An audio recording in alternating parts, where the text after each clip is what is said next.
Hey guys, it's Oz, and oh God! Hello. You scared me. Are you a corporate investor? Good, because I've been doing some research and I'd like to pitch a project to you. Studies show that if you develop a game where you play as a sentient turtle racing down a ski hill owned by a monkey and you can throw banana peels at other players in order to destroy them, you will make a significant profit. What? That's the stupidest idea I've ever heard. Yeah, well, I also already made the game and it sold 37.2 million copies. Oh, f***, not again.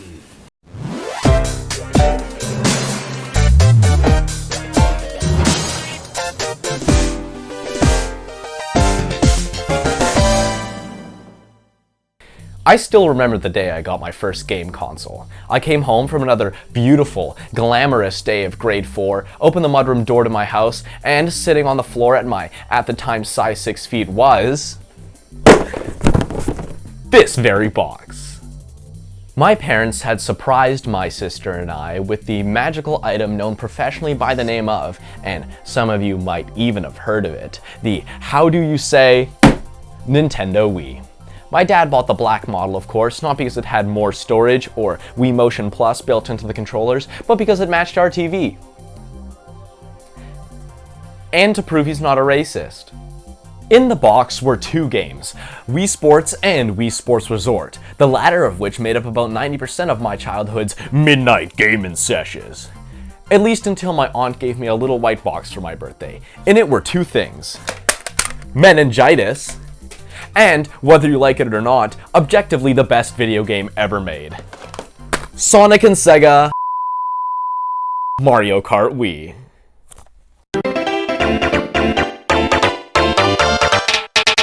The first entry in the Mario Kart series was released for the Super Nintendo Entertainment System, or SNES, under the title Super Mario Kart. It was released in the year 1992, the same year as Disney's Aladdin and the Civil War in Somalia, if you're more into the IRL.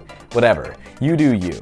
It really was quite revolutionary though, completely standardizing the modern formula for basically every kart-style racer ever made ever. Jesus, I ordered you off Scholastic in grade 5. It does not mean I like you. Get out of my life! In Super Mario Kart, you can choose from an amazing roster of 8 whole characters to race around a completely 2-dimensional track rendered with the SNES's Mode 7 graphics mode, creating a faux 3D effect which, in turn, when rotated and translated beneath a 2D sprite, creates the effect of a car driving around on a 3D map.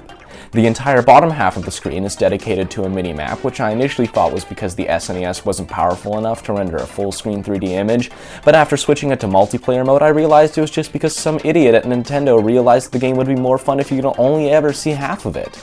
As for the other games in the series, after Super Mario Kart, we have the famous Mario Kart 64, the series' first entry into real 3D. And then, out on the GameCube came Mario Kart Double Dash, or, should I say, Double Dash! My experience with which is confined only to, and don't tell anybody, sneaky creaky emulation on my laptop at school during class when I'm bored. Also, I was able to do a quick Google search to confirm the memory of playing it at a McDonald's GameCube kiosk with my dad when I was a little kid. By the way, I did do an Instagram poll to make sure that these kiosks were part of other people's childhoods and I wasn't just living some fever dream. Turns out, I wasn't. Finally, after Double Dash came the first true timeless gem of the series, and what's that? Everybody quiet down?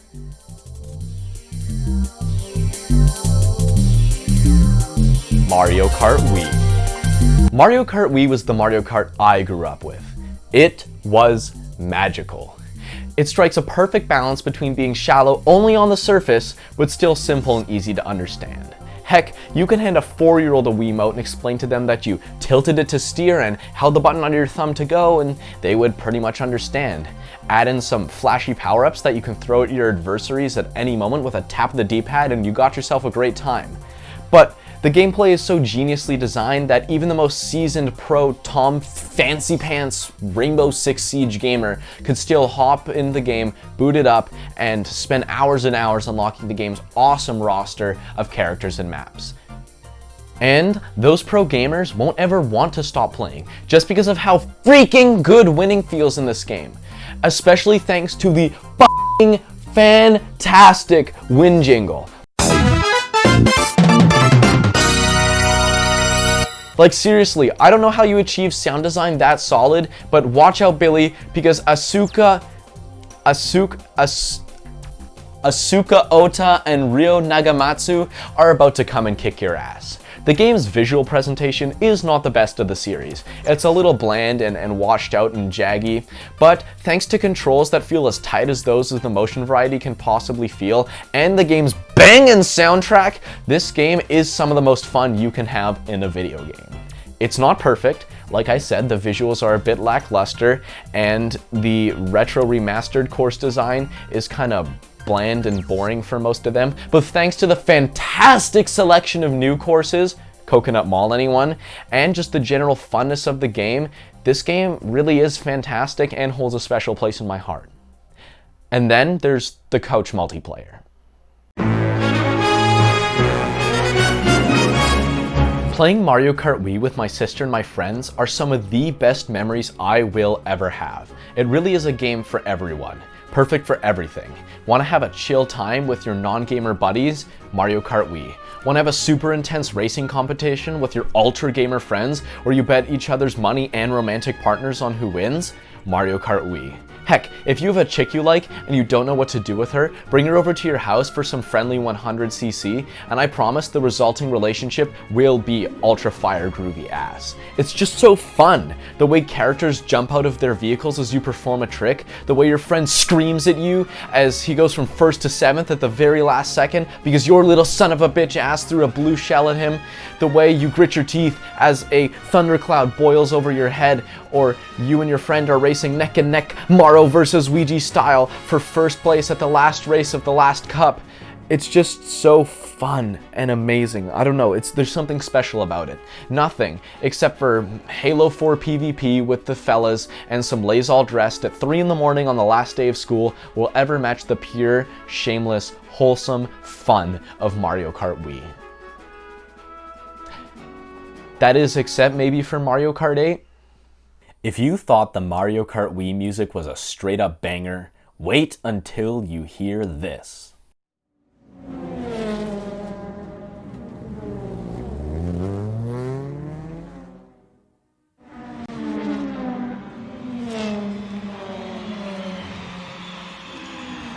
Mario Kart 8!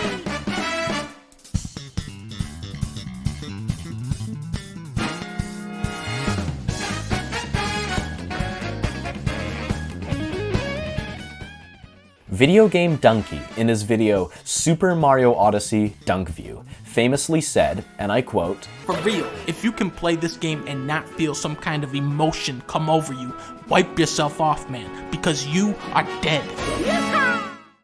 And as much as I'm not a huge fan of Odyssey, I think that phrase is a more than adequate way to describe Mario Kart 8. It is pure, perfect, impeccable fun. It improves and perfects on the formula set up by MKWii and its previous games in a magical way unique to Nintendo. The soundtrack ditches the synthy, bubbly, bubbly, kitty, happy time motif of the previous game and trades it in for this amazing, maximalist, big band concert aesthetic performed entirely by real, live instruments. The visuals are mind-bogglingly crisp and incredibly punchy and animated and feel even more alive than previous games. Like, seriously.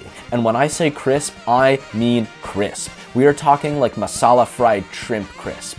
The gameplay is faster paced, denser than osmium, and more stimulating, and the controls feel tighter and more strategic.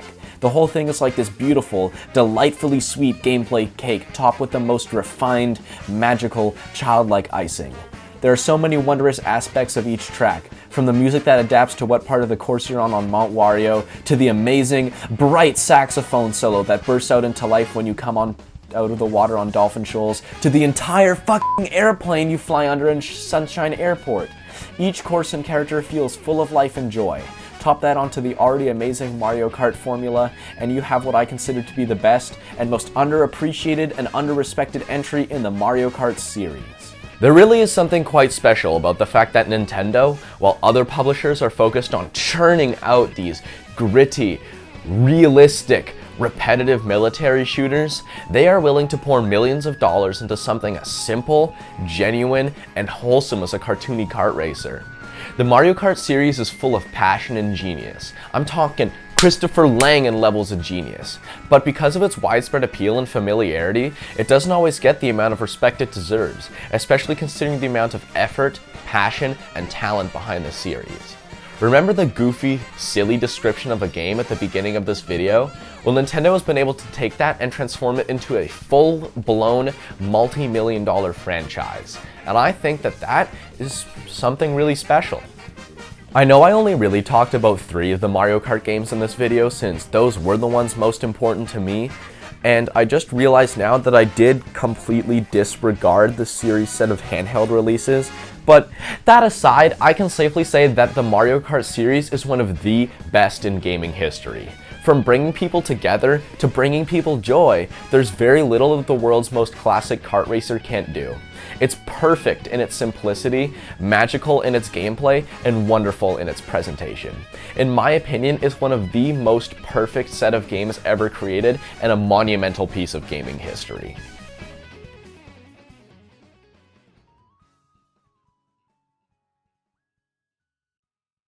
Alright guys, so that was the video. This is the first video essay I've ever written and the first normal essay I've written outside of school, so I don't know if it was that great, but this is something I've been sort of wanting to do for a while. It's been at the back of my mind and I got some inspiration, so I decided to try it. Some of the parts of the video I wrote to be filmed in front of a green screen before I realized I don't have anything in my house I can use as a green screen, and I didn't feel like kind of rewriting them. So if some parts felt a little weird or out of place, that's why. And what else did I want to say? Yeah. So I really hope you liked it. If you did, or you have suggestions, like it probably wasn't that great because it's the first one I've ever done and no one's first video is the best. But if you liked it or have suggestions on how to improve it or think the next ones could be better, leave a comment or a like. It really does mean a lot. It helps me out a lot since this is my first YouTube video, first video essay.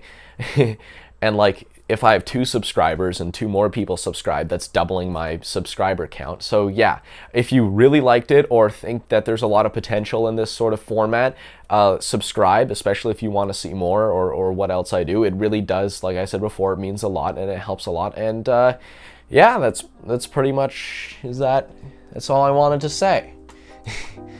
Thank you for spending your time with me and have a wonderful day.